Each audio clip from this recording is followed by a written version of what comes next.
The concept that we're going to talk about in this video is something that most YouTubers, I don't think, honestly, will tell you.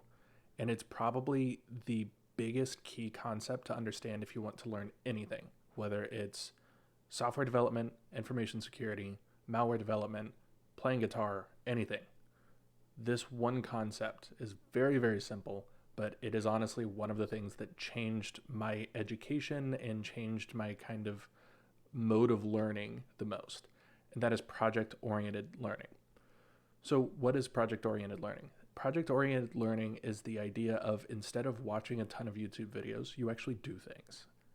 I know that sounds super basic, but honestly, a lot of the content that I've watched, especially over the last couple of months, like within like the last year, honestly is focused a lot on and then watch this tutorial in order to learn that, and then read this blog in order to learn that, and then you can find this content creator who does some really good stuff on that, and then you need to watch my video and my video and my video and my playlist and all of this other stuff. And I'm like, hold on, where does the building come in? One of the things that drew me to software engineering to begin with was the ability to rapidly experiment with things in chemistry or biology or physics or name whatever science. There are a lot of barriers that are there for people who want to start experimenting. Obviously, that can be a good thing. Nobody wants somebody to start mixing chemicals together and blow a lab up. Nobody wants people to start doing like human experiments just willy nilly. That's obviously not a good thing. But in software engineering, you can literally just build whatever. I mean, there are very, very, very few instances where you have a high barrier for entry. That would be like things like machine learning, where there's a high academic barrier for entry and there's a high like material cost for buying like the stuff in order to train a very complex model. But frankly, you can learn all of this stuff for free now, and you can do at least some like beginner level models that don't require just a ton of complex math or training, either on your own desktop or in the cloud. So even there, not much barrier for entry. The stuff that I do, it's even easier. I mean, you can literally look up a couple of blogs, learn the basics, and then start building. So all roads kind of start with finding interesting and useful information on the internet or in books, but mainly on the internet. I started my coding journey by finding things online. I found blogs and mostly YouTube videos that taught me the very, very basics. The problem that I had in the beginning was that I stayed on those blogs and I stayed on those YouTube videos, and I would watch hours and hours and hours of tutorials, and I would never open up an IDE. I would never start applying that stuff. And I think it was only until I really started getting into the weeds where I realized I was like, hey, I don't actually know any of this stuff. None of it really like clicked. It didn't stay in my head because I wasn't applying any of it. So the idea of project oriented learning is from the very beginning, you have a project in your head. So let's say you've got a cool web app that you want to build. You've got this idea for the next Facebook or the next Twitter or the next YouTube, and you're like, I'm going to build this out. Instead of looking up on YouTube, how do I build YouTube or how do I build the new Twitter?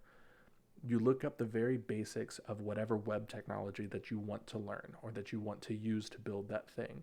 And you say, I'm going to learn the basics of that, the bare minimum basics. With React, I want to learn how to use Create React App in order to create just the very beginning skeleton code of React App.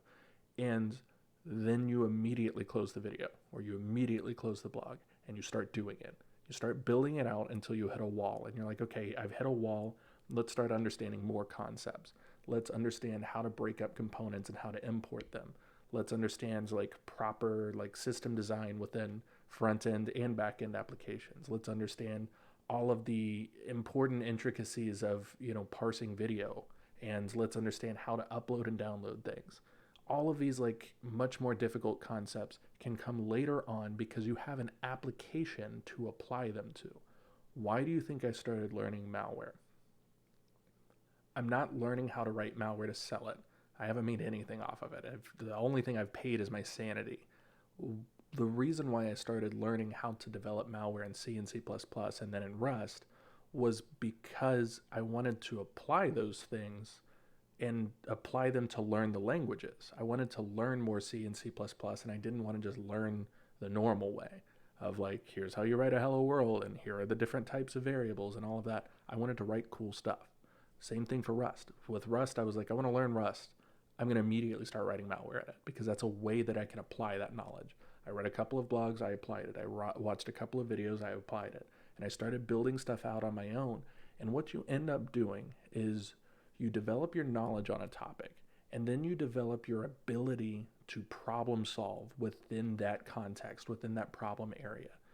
If you spend all of your time watching videos and one-to-one translating that into whatever they're building in the video, you're not really going to learn anything. You're not going to run into your own problems that you're going to have to solve later on down the line.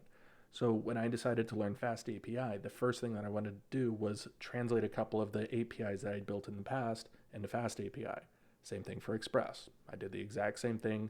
I took some Python APIs that I had written, translated them to Express. This method develops your problem solving skills within the framework that you're building. It allows you to build out cool things, which to me in itself is valuable. You're not building out another to-do list based off of another tutorial series that you watch. You're building something cool, maybe something that you can even launch someday into your own app or your own entrepreneurial thing. And you're doing it in a way that allows you to actually maintain that knowledge, to actually retain it in your head instead of just essentially losing it or memorizing it in a way that isn't actually helpful for your coding career. What you'll find is that building yet another to-do list application is not going to help you become a full stack developer or a front-end developer or a back-end. It's not going to help you with anything in your career if you don't actually take that knowledge and apply it in different directions. You are not going to get a job writing to-do list apps. It's not going to happen. That's a cool thing to put on your resume. It's a cool way to start learning React or to start learning Next or to start learning whatever framework you're using. But if you stop there or if you let yourself get gummed down in that idea, you're going to fail. I'm going to link to the same video that I've linked to 1,000 times. It's Theo's video on tutorial hell. I will keep linking to this video and I will keep referencing it essentially until I die, because it is kind of the thing that made me realize what the problem that I had run into years ago was called. It's called tutorial hell. It's called staying stuck and watching tutorials and reading blogs.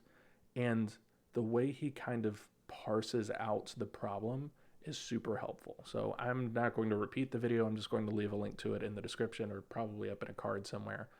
So I highly recommend going to watch it. Theo's awesome. Aside from that, that's really about it. I also wrote a blog on this. Don't think it has anything extra, but I'll link to that in the description as well. So if y'all enjoyed it, take it easy. Peace.